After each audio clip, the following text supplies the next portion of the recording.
right, chat. Next video we have here is called The Hidden Symbolisms of Faceless Characters.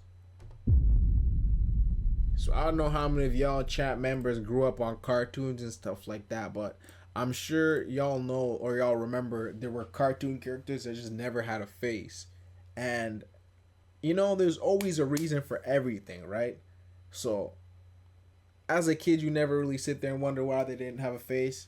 But when you grow up, you're like, damn, bro, why that girl ain't got a face? Or why that dude ain't got a face? About to find out in a second here.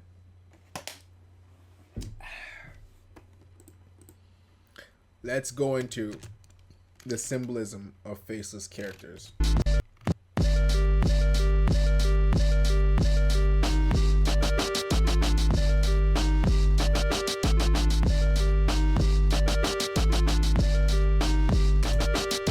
Have you ever noticed how in some cartoons, there are characters whose faces we never actually see? Their heads are cut off, their features are blurred, or they're awkwardly out of frame. Think of Miss Bellum from the Powerpuff Girls, Wizard Kelly from the Proud Family, the adults in Peanuts, or even Tom's owner in Tom and Jerry. At first glance, it's easy to assume that these are just simple character designs because these characters don't matter much to the story. But when you really think about it, these faceless characters are way more intentional than they seem. Cartoons, more than any other medium, uses exaggeration and visual imagery to tell deeper stories. Most details in animation aren't ever truly random. So when a character's face is hidden from us, there's usually a reason. Sometimes it's for humor, sometimes it's to shift the focus onto other characters, and sometimes it's to make a bigger point about identity, authority, or even how kids see the world. In this video, I'll break down a few of the most memorable faceless characters in animation and explore what they really represent. Because while they may be missing a face, they're definitely not missing a purpose. In a lot of cartoons, especially those aimed for children and told from a child's perspective, the facelessness really comes down to point of view. When the story is being filtered through a child's eyes, the adults often fade into the background. They're not the center of the story, so they don't need to be fully realized characters. Instead, they exist more like background noise or distant authority figures that kids don't fully understand. A perfect example of this is in Peanuts. In this show, not only do the adults have hidden faces, but they don't even speak real dialogue. Instead, their voices come through as the famous muffled sounds. And while that's a funny, ongoing joke, it's also very intentional. The world of Peanuts is not about adults. It's about Charlie Brown, Lucy, Linus, Snoopy, and the rest of the kids. So the adults aren't really characters with story arcs. They're more like a presence in the background that shapes the environment without ever stepping into the spotlight. That's because the show is completely rooted in childhood perspective. When you think about it, most young kids don't process adult conversations word for word.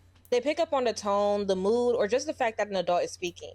But the actual words don't always matter to them. So in the world of Charlie Brown, the muffled adult voices symbolizes just that. They're there, but they don't drive the story forward. The focus always stays on how the kids are navigating their own little world with their own problems, friendships, and lessons. This creative choice also keeps the storytelling universal. By not giving adults specific faces or voices, the audience doesn't get distracted by them. Instead, we stay connected to the innocence, humor, and struggles of childhood. That way, the message becomes clear. In the world of Peanuts, adults may exist, but childhood is where the story actually happens. The same goes for shows like Ed, Edd and Eddy, where the adults are practically invisible. In fact, we almost never see or hear from them because the entire world of that show is built around kids and their point of view. Much like the Peanuts, the absence of the adults isn't a mistake or an oversight. It's very intentional. It's a way of saying this world belongs to the children. If you think about it, the entire show takes place in their neighborhood. It's like this little bubble of childhood freedom. The kids create their own society and economy with their own rules. And because the adults aren't there to step in or interfere, it allows the world to feel authentic to how kids see it themselves. Even in real life, children often feel like their neighborhood is its own universe where they're the ones in control. At least until the adults show up. Ed, Edd and Eddy leans into that feeling by removing adults completely. Take almost any episode for instance. When Eddie is scheming up his latest scam to get money for jawbreakers, the obstacles he faces aren't always involving his parents grounding him or teachers punishing him. More often, it's the kids in the neighborhood. Whether it's Kevin shutting him down, the Kinker sisters causing chaos, or Double D pointing out the flaws in his plan. What's good, the conflicts Shin? always Welcome come back. from the kids Welcome back, themselves. gang. And that's because in this world, the kids' relationships Right now we're going through the rest of our reactions. So tonight I had a list of videos I wanted to react to. We're gonna go through a few of them, and then we're supposed to be finishing by reacting to an album maybe. So hopefully if you have enough time, I'm gonna react to an album, but it is 1:30 in the morning here, so I'm not that tired though. But I got like a lot of videos to react to, so we'll see where we end up at the end of those reactions, and then we'll see if you can get into that album. Rivalries and imaginations are the only things that matter. By keeping the adults off screen, the creators force the audience to stay inside that bubble and experience the world exactly as a child would, full of exaggerated drama and creativity. Just like with the Peanuts, this decision makes the show timeless because it taps into something universal. Every kid at some point has felt like their neighborhood or their friend group was the entire world. Ed, Edd and Eddy capture Your teeth aching from the food or what?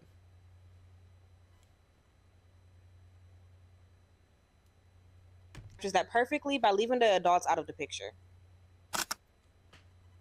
Facelessness can be deeper than just being from a kid's perspective. Sometimes it's metaphorical.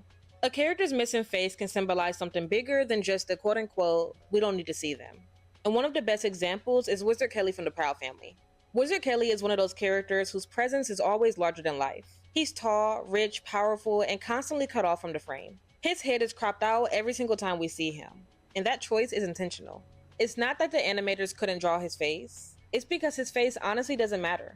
He's not supposed to feel personal or relatable. He's supposed to represent an idea. Wizard Kelly is essentially a walking metaphor for wealth, capitalism, and influence. He's the embodiment of how money can make someone feel out of reach, literally and figuratively. If you really think about it, we never see his head because he's meant to be unattainable, towering over everyone else. He's the untouchable figure who controls so much of the world around the main characters. But we never get to connect with him as a person. And honestly, that's the whole point. The Proud Family makes this clear through the way that his influence shows up. Almost everything in town seems to be owned by him. There's the Wizard Kelly theaters, the Wizard Kelly Stadium, even Wizard Kelly school programs. Anything you can think of, he probably owns. He even sponsors events and competitions. His reach is everywhere, and it's almost comical how much the community revolves around his businesses. But when you think about it, that's exactly the point. Wizard Kelly doesn't need a face because his identity has been replaced by his money, brand, and empire. But Wizard Kelly's facelessness also represents something darker. He doesn't care about people. He only cares about his money. And because of that, the animators chose not to give him a face because that would humanize him. His lack of empathy is inhumane, and his selfishness defines him far more than any facial expression ever could. There are countless examples of this in the show. One of the most obvious is when Penny, La Cienega, Zoe, and Dejanay form a singing group called LPDZ. At first glance, it seems like Wizard Kelly is actually supporting their dreams by signing them to his label. But the truth comes out quickly. When he notices Penny is the true star of the group, he immediately drops Zoe, Dejanay, and La Cienega because he no longer sees them as profitable. Their value to him only existed in terms of money, and once that was gone, so was his interest. And when Penny finally chooses to terminate her contract, she walks away with nothing. Because hidden in the fine print, Wizard Kelly made it so that if she ever chose to leave, he would get every single penny. That entire episode is representation on how the music industry really works. How companies prioritize profit over people, and how artists often get chewed up and discarded in the process. We see that same type of greed play out again in the Proud Family Louder and Prouder. In the episode where Oscar takes out a loan from Wizard Kelly to fund his theme park Snackland, it looks like just for a moment, Wizard Kelly might be doing something kind for once. But of course, it's all a setup. When Oscar later receives a $500,000 compensation check, Wizard Kelly takes it all for himself, claiming that it's repayment for the loan. What Oscar didn't realize is that Wizard Kelly had loaded the loan with outrageous interest. So by the end of the day, Oscar supposedly owed him the $500,000 that he had just received. This was all a trap. Wizard Kelly never had good intentions. He was perfectly fine with watching Oscar sink under a mountain of debt if it means he got to grow his own pockets. And that's just not a silly plot. It's symbolic of unfortunate loan practices in the real world, where companies exploit people with impossible interest rates just to squeeze more money out of them. That's what makes Wizard Kelly such an effective faceless character. His missing face reflects not just his wealth and power, but also the lack of humanity. He's a reminder that when money becomes someone's entire identity, empathy and compassion fall away, leaving only an untouchable, faceless presence that dominates everything around them. Damn, that was loud as fuck. I ain't gonna lie though, that TV show was preaching, bro. I should revisit that shit. Facelessness can also reflect emotional absence. Sometimes it isn't about power or money, it's about distance. In Foster's home for imaginary friends, we never really see Mac's mom's face. She exists only as a voice, a presence in the background, but never a full character. And that creative choice says a lot. It's not just about convenience and animation, it's a visual metaphor for her role in Mac's life. She's not truly connected to him in a meaningful way. To Mac, she's more of an obstacle than a parent. This is a really powerful way of showing how children sometimes experience their parents. That's Not as crazy. full, complex people that they can confide in, but as distant authority figures who feel impossible to reach emotionally. That's crazy. And I know, like, I ain't gonna lie, I know a lot of like immigrant kids might feel that, you know what I'm saying? Because a lot of parents be having to work back to back or be having to work multiple jobs and stuff like that. So it's like, I feel like I could relate to certain. I wouldn't say I relate to that, but I can understand that. You know what I'm saying? I can understand that. I don't feel like I ever related to that because I had siblings. You know what I'm saying? So I was always entertained, and then you know what I'm saying. I spent the time with my parents that I could spend with my parents, um, but I could totally understand that, and I could be like, I could see how a kid could be like, feel that type of way. You know what I'm saying? And when you break it down, that's exactly how Mac's relationship with his mom plays out. At its core, their dynamic is distant and almost neglectful. And it's not that his mom is openly cruel or abusive, she's just emotionally absent. She isn't tuned in to what Mac needs. And when she does step into the picture, her attention is often directed towards his older brother Terrence instead. Terrence bullies Mac consistently, yet his mom doesn't step in or even seem to notice. And that leaves Mac feeling unprotected in his own home. That kind of neglect is his own form of harm. It pushes him to look for comfort and validation somewhere else. And that somewhere else is Blue. In the pilot episode, we see how this is clearly laid out. Mac's mom tells him that he's too old for an imaginary friend and insists on him getting rid of Blue. Instead of recognizing how much Blue means to her son, or how Blue feels an important emotional role in his life, she dismisses it entirely. To her, Blue is a problem to solve, not a sign of her son's emotional needs. And because of that, Mac is forced to find a solution on his own, taking Blue to Foster's home. That one moment speaks volumes. It shows just how little his mom understands him, and how Damn. Mac has to carry the weight of protecting his own happiness without her support. And then there's the issue of unfair treatment. Am I tripping or were cartoons always like this deep, bro? Maybe you just obviously you don't see this shit when you're younger, but like I feel like I would have clocked certain shit, you know what I'm saying? Time and time again, Terrence is given the benefit of doubt.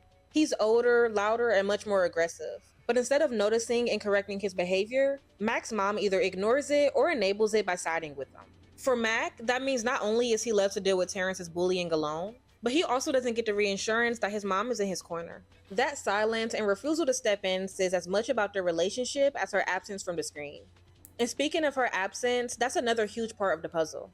After the pilot, Mac's mom hardly appears in the series. The writers keeps her in the margins, which isn't accidental. Narratively, she's not meant to be a reliable emotional anchor. Instead, Foster's home itself becomes Mac's true support system. Frankie is the one who takes on a kind of older sister role, Madame Foster represents wisdom and acceptance, and characters like Wilt show Mac the kind of patience and kindness that he doesn't get at home. In a way, Foster's is more of a family to Mac than his actual family is. And when you put all of this together, you see that Mac's mom's facelessness is doing a double duty. On the surface, it's a stylistic choice, but beneath, it's a metaphor for how invisible she feels in Mac's emotional world. He clearly wants a connection and care, but she's too detached and dismissive to provide it. That's why Blue matters so much to this story. He isn't just an imaginary friend. He's a stand-in for all of the things that Mac is missing at home. Blue provides stability, unconditional support, laughter, fun, and is someone who always takes Mac's side. So when you really look at it, Mac's mom doesn't need a face. Because to Mac, she isn't fully there. Her absence, both visually and emotionally, is what defines the relationship. And that's a perfect example of how faceless characters can represent something so deep than just a missing design choice. They can embody the way that children experience neglect, distance, and a longing for someone to truly see them. Imagine being able to build an Damn.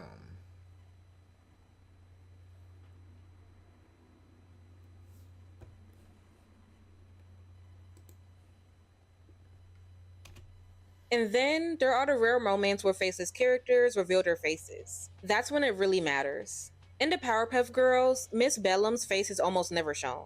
But there are a few times where it is, and it's carefully chosen. It's usually when she's comforting the girls, giving them advice, or stepping into a more motherly figure. And that choice is very intentional. By only showing her face in those moments, the animators add intimacy. It's like them saying she isn't just a symbol of mystery or professionalism. She's a person and someone who truly cares. One of the best examples of this comes from the episode titled Something's Amiss. In this episode, Miss Bellum goes undercover and actually becomes the one that stops Sedusa. In this episode, we get a glimpse of her eyes and her face. And it's not just for the gag of the disguise. It's because the plot relies on her stepping out of the background and becoming a more central, active figure and saving the day. For once, she isn't just a faceless voice of reason whispering to the mayor. She becomes the hero. And in that moment, her face being shown reinforces her agency. It tells us that she's not just a symbol in the background for the girls. She's a person capable of stepping forward and making a difference. Another subtle but really powerful example happens in the episode titled The Rowdy Rough Boys. After the girls fight the boys and get completely overwhelmed, it's Mrs. Bellum who steps in. Not with superpowers, but with wisdom. She explains to the girls that they can't beat the boys with force, but instead they need to use a more softer, more emotional approach. Damn. In that scene, parts of her face, like her eyes and her mouth, are revealed while she's giving that advice. The framing changes because that moment isn't about her being a mysterious adult in the background anymore. It's about her being something like a motherly figure, passing down guidance that the girls can actually grow from. By letting the audience see this part of her face, it builds intimacy. It's almost like it's inviting us as viewers to lean in closer and hear her wisdom. There are also moments sprinkled throughout the series where Miss Bellum leans down to the girls' level, comforting them in ways that the mayor or even the professor can't. Often, that's when you'll catch a glimpse of her mouth or her eyes. In these moments, it's like the show is saying that when Miss Bellum is fulfilling the motherly role, when she's not just the mayor's assistant, but essentially a caregiver to the girls, she's more humanized. She gets a face because in that moment, she's more than a symbol. She becomes family. And what makes this so impactful is that it's so rare. For majority of the series, Miss Bellum is faceless. She's tall, glamorous, and mysterious, and her head is always cut out of the frame. So when we get those rare glimpses of her face, it feels very important. It's a narrative tool. The absence of her face is what makes it more meaningful when we actually get a chance to see it. And that's what makes her such a fascinating faceless character. She isn't faceless because she's irrelevant. She's symbolic. But in the few moments where she steps into a motherly figure or a quiet hero, the mystery fades, and she becomes something more real. The choice to show her face in those moments creates contrast. It transforms her from the faceless secretary into someone who matters deeply to the Powerpuff Girls' growth. So when we see Miss Bellum's face, it means something. It's not random, it's storytelling. It's intimacy, guidance, and comfort. It's the show letting us know that beneath all of the mystery, there's a warm, human presence that the girls can rely on. So when you watch a cartoon and you see a faceless character, it's probably not just a silly design. It's a narrative tool. Sometimes it's about perspective, like in Peanuts or Ed, Edd n Eddy, where the facelessness reminds us that childhood is its own little world, and adults are more like distant noise than real people. Sometimes it's about power and greed, like Wizard Kelly, where facelessness turns into a metaphor for wealth, exploitation, and how money can make someone feel untouchable and even inhuman. And other times, it's about emotional distance, like Mac's mom from Foster's Home of Imaginary Friends, where not showing her face reflects how invisible she feels in his emotional world. But then you get moments like Miss Bellum, where the absence of a face makes for a reveal that's super powerful. When she leans down to comfort the girls, or steps in as a quiet hero, her face is important. She becomes a real person that the audience can connect with, and that's the beauty of it. Faceless characters live in the spaces between presence and absence. They're not fully there, but the way they're withheld is intentional. They force us to pay attention not to the individual, but to what they represent. Authority, power, neglect, distance, or care. Because when you think about it, some of the most influential forces in our lives don't have faces either. Systems, industries, cultural expectations, they shape us, but we can't exactly point to one person and say, that's the face of it all. Faceless characters capture that truth in a way that's simple but brilliant. So the next time you see a cartoon character whose head is cropped out, whose features are blurred, or whose face is hidden, don't just brush it off as a design quirk. Ask yourself why. Chances are, their missing face is telling you something much bigger about the world of the story. And maybe even about the world outside of it. Well, y'all, that was a very interesting video. I'm not gonna lie, based on the thumbnail, I expected something a lot more blasphemous, I guess. But I'm actually surprised it was the reasoning was as chill as it was. You feel me? Alright. Yeah. I'm getting gritty on these niggas. I'm getting gritty on these bitches. Here we go, another talking again. Yeah.